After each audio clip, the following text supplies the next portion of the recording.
A graça e a paz do Senhor Jesus esteja com você, meu irmão, minha irmã. Eu estou aqui para mais uma escola bíblica, num novo tema.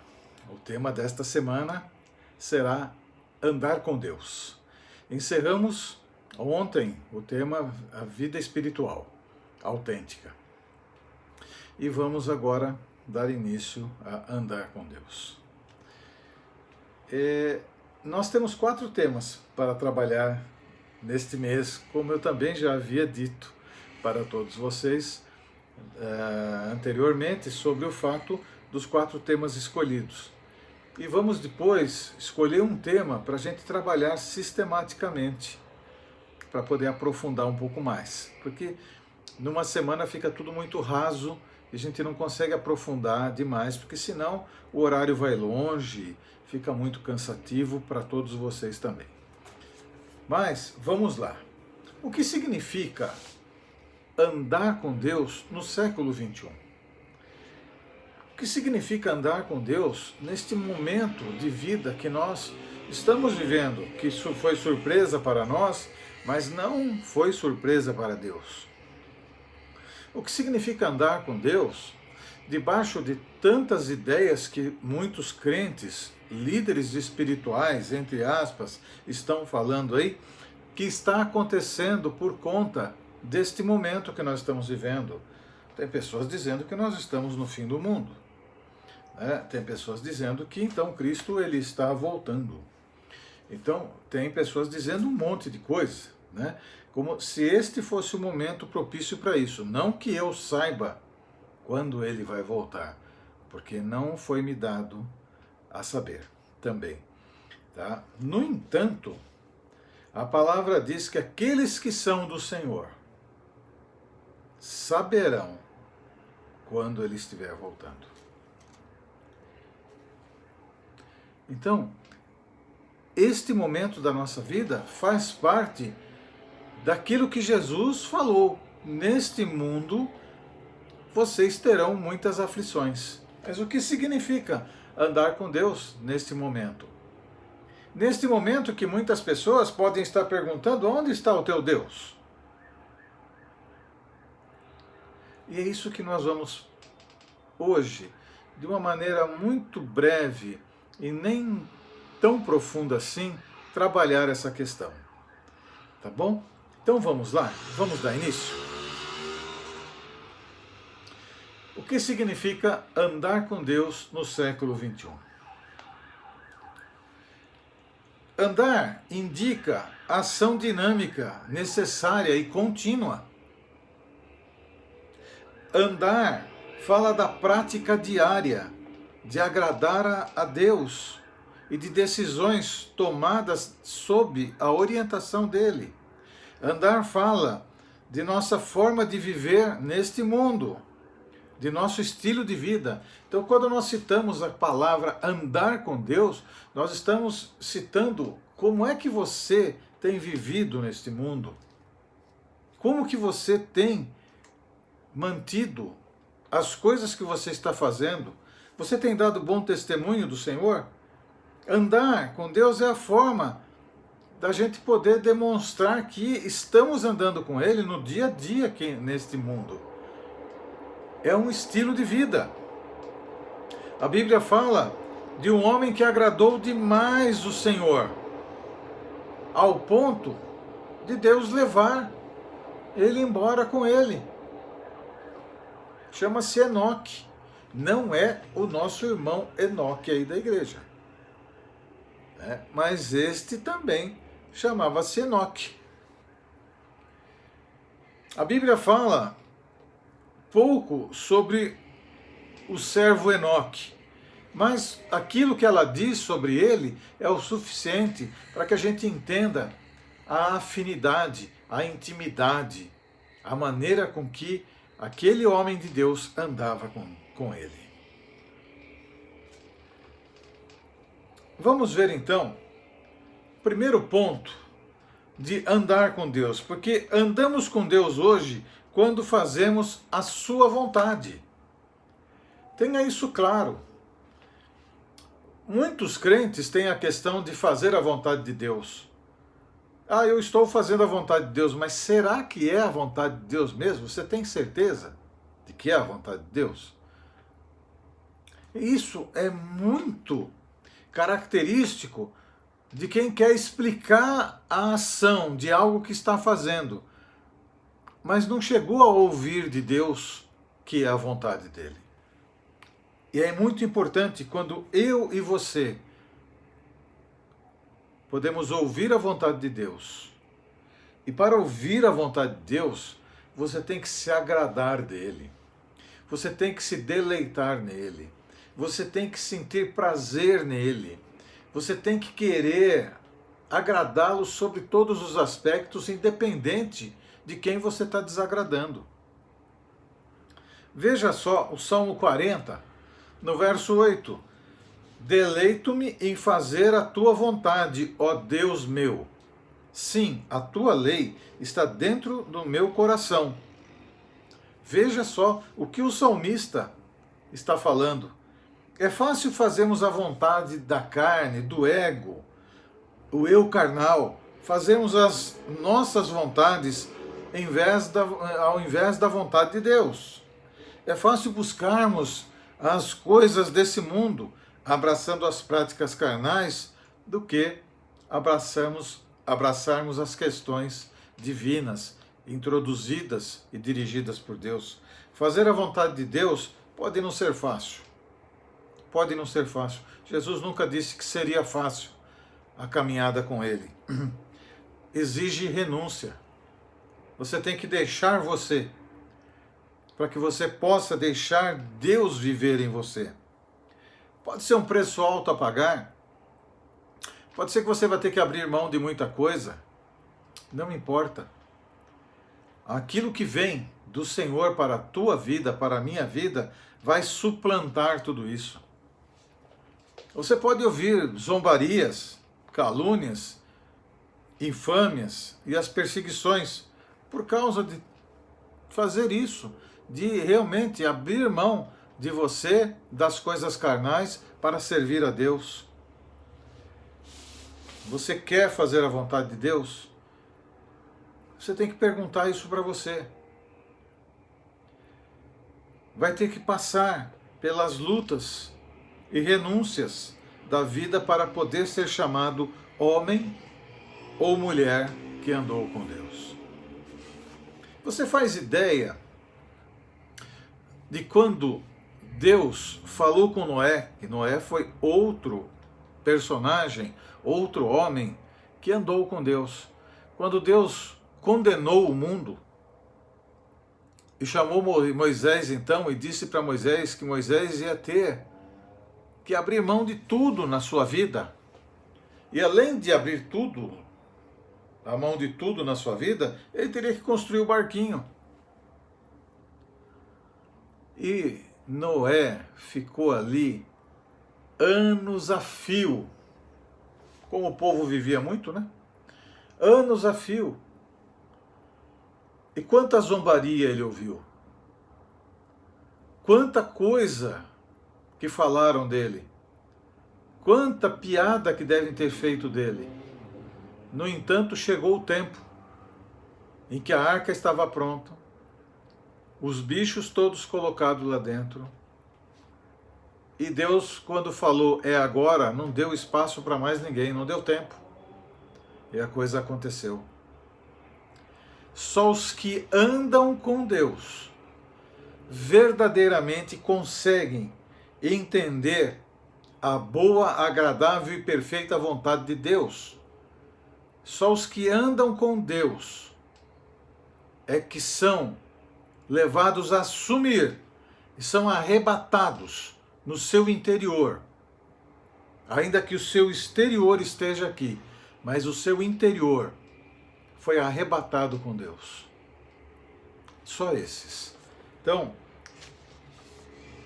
andar com Deus hoje, século 21, é quando fazemos a vontade dele. 2. Andamos com Deus hoje quando somos obedientes. Quando nós somos a obediência, fala diretamente ao coração de Deus, meu irmão, minha irmã.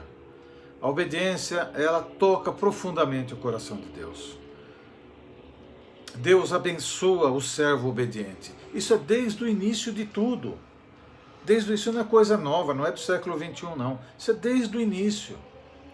Porque todos aqueles que atenderam ao chamado de Deus, que entenderam que deveriam obedecer a Deus, todos os que assim fizeram foram abençoados. E Deus deixa bem claro isso, quando Ele, em Deuteronômio, vai falar sobre essa questão da obediência e da desobediência. Quando Ele deixa bem claro como deveriam se comportar homens e mulheres de Deus. E o que aconteceria se obedecessem e o que aconteceria se não obedecessem. Então, a linha aqui, a linha que eu quero trazer não é uma linha de medo, não, em hipótese alguma, mas é um alerta para que eu e você, que desejamos andar com Deus, possamos então estar identificando a seriedade, com profundidade e com a dimensão de que isso representa. Veja só. Samuel disse: tem porventura o Senhor tanto prazer em holocaustos e sacrifícios, como em que se obedeça à palavra do Senhor? Eis que obedecer é melhor do que sacrificar, e atender melhor do que gorduras de carneiros. A obediência vai acima de toda e qualquer coisa. Não adianta, tem gente que vive jejuando, faz 40 dias de jejum não sei do que, aí depois faz mais não sei quanto jejum, não sei do que, mais não sei o que lá, mas o seu interior não muda. O seu interior não muda. Esse sacrifício Deus não aceita, Ele não recebe, porque Ele não quer sacrifícios.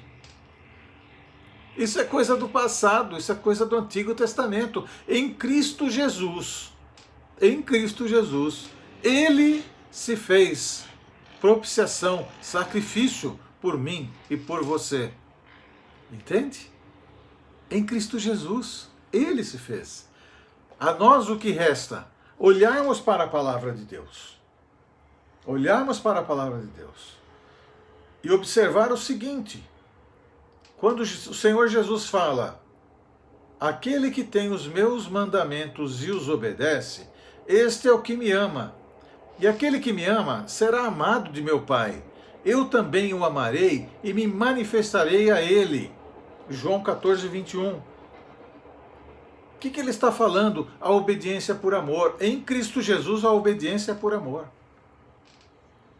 Obedecer por obedecer não fala diretamente mais ao coração de Deus. Mas a obediência por amor move a mão de Deus na direção da necessidade dos seus servos. Pense nisso, meu irmão, minha irmã. Em João 15, 14 diz: vocês serão meus amigos, se fizerem o que eu lhes ordeno. Entenda, nós vivemos numa sociedade que tem dificuldade com quem ordena, com quem manda. E existe até o que diz assim, politicamente correto. Politicamente correto é você sugerir. Politicamente correto é você orientar. E assim por aí afora. Não, Jesus ele não mudou para essa questão do politicamente correto. Ele continua ordenando. E se eu e você quisermos ser abençoados, abençoadas, devemos fazer o que ele está ordenando. Vocês serão meus amigos. É simples. É simples. A obediência é uma das ordens mais cobradas por Deus na vida dos seus servos, daqueles que foram salvos em Cristo Jesus. Tem muitos crentes que não querem obedecer a Deus. Não querem. Agora, você imagina o seguinte: se o cristão ele tem dificuldade em obedecer a Deus, você acha que ele vai obedecer à liderança da igreja? Você acha que ele vai obedecer ao pastor na igreja? Por exemplo, o pastor dá uma direção daquilo que precisa fazer. Aquele que não obedece a Deus, a primeira coisa que ele faz é contestar a orientação que o pastor está dando. É natural isso. É a expressão clara da falta de obediência a Deus. A obediência ela não é difícil quando a gente tem por princípio amar a Deus. Terceiro, andamos com Deus hoje quando praticamos a fé. Quando nós praticamos a fé. Ora, é muito simples. Hebreus 11, de 1 a 6, fala bastante sobre isso. É um texto muito conhecido de todos vocês também.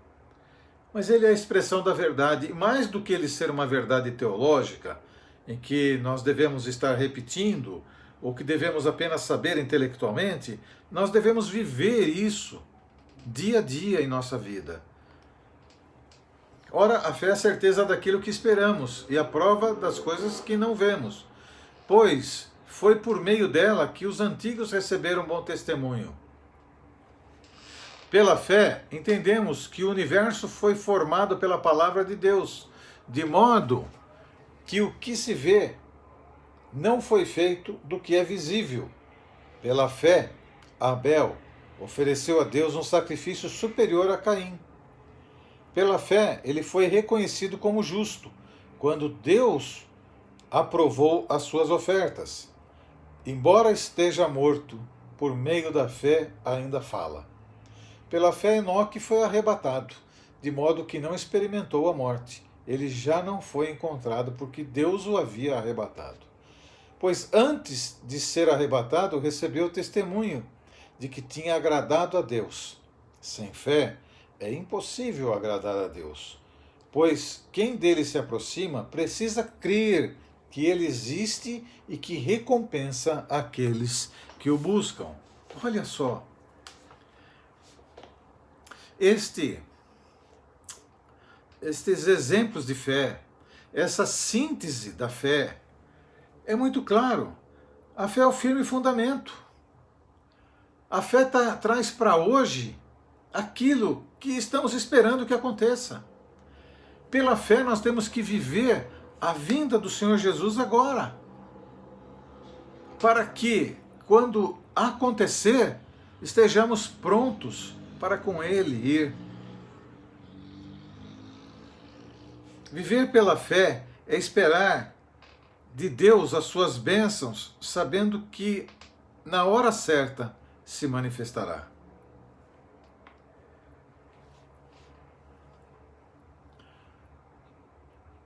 Último ponto. Andamos com Deus hoje quando vivemos segundo os preceitos de Cristo. Veja só, João 15, de 11 a 17, diz assim: tenho-lhes dito estas palavras para que a minha alegria esteja em vocês e a alegria de vocês seja completa.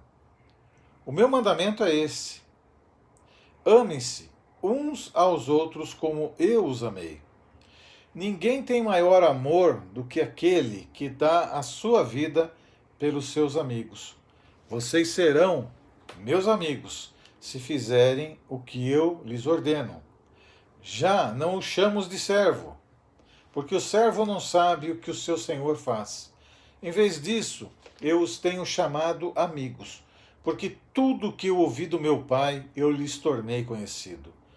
Vocês não me escolheram, mas eu os escolhi para irem e darem fruto.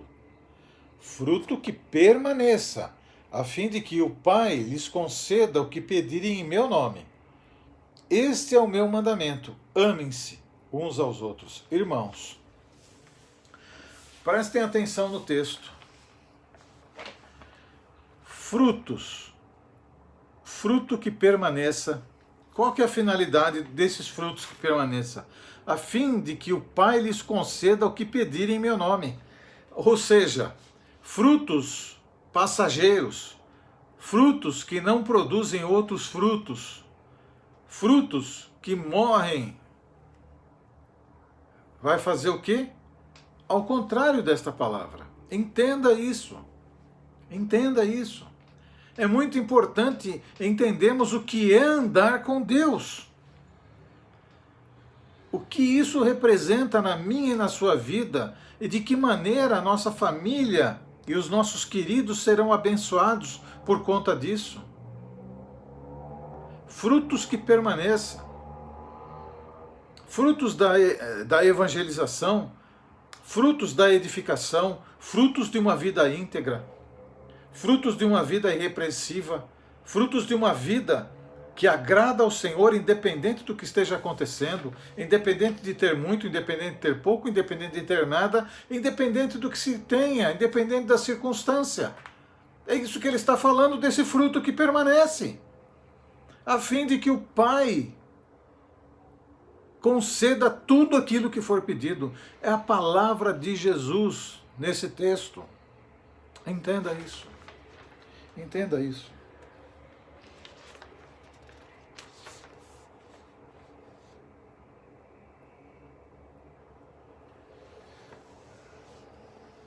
Quero concluir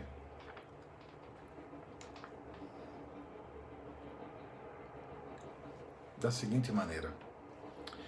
Andar com Deus é caminhar acima das dificuldades e das limitações que este mundo nos impõe.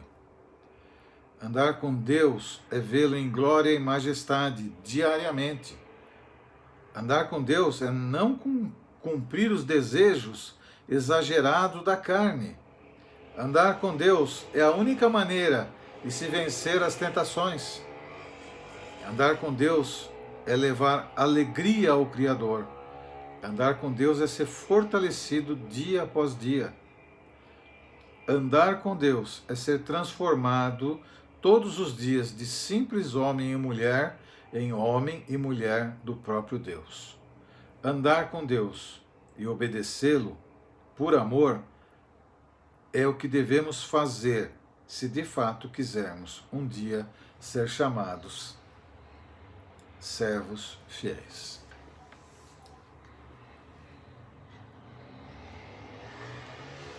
Meus irmãos, chegamos aqui ao término dessa escola bíblica.